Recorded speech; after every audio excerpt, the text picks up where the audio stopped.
笨鸟先飞。很久以前，在一片茂密的森林里，生活着各种各样的鸟。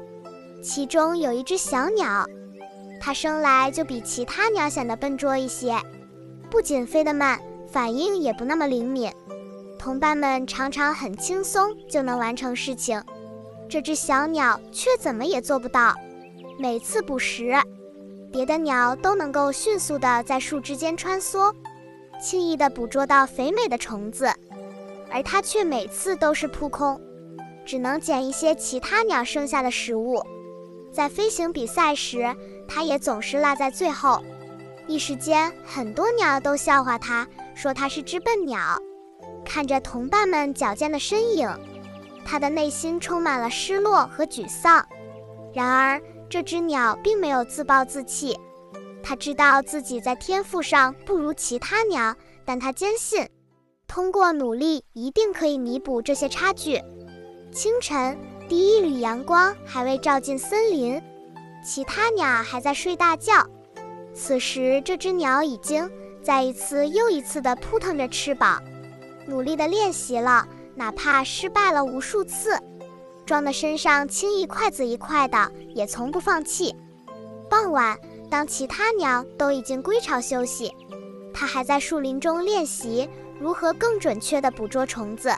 它仔细观察虫子的行动轨迹，思考着最佳的捕食时机和方法。一次又一次的失败并没有让它气馁，哪怕累得气喘吁吁，也从不轻易停歇，反而让它更加坚定了要成功的决心。日子一天天过去，这只笨鸟的飞行技术真的有了很大的提高。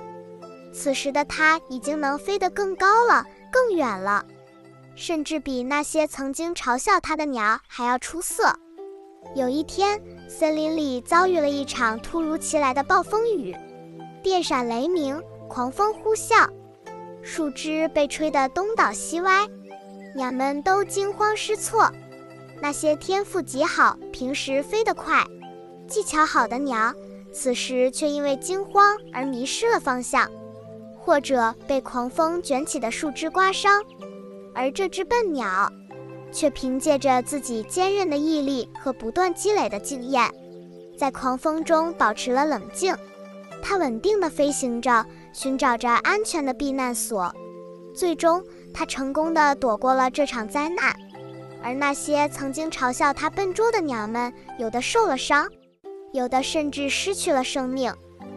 笨鸟先飞的意思是，行动笨拙的鸟要先飞，比喻能力差的人怕落后，做事比别人先动手，多用于自谦。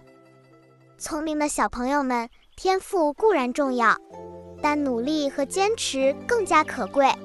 我们每个人在生活中，或许都有自己的不足之处，可能在某些方面不如别人聪明、敏捷或者有天赋。所以我们想要取得成功，就更应该像这只笨鸟一样，付出比别人更多的努力，来弥补自己的不足。勤奋刻苦的学习，不断的进步，就一定能收获属于我们自己的成功。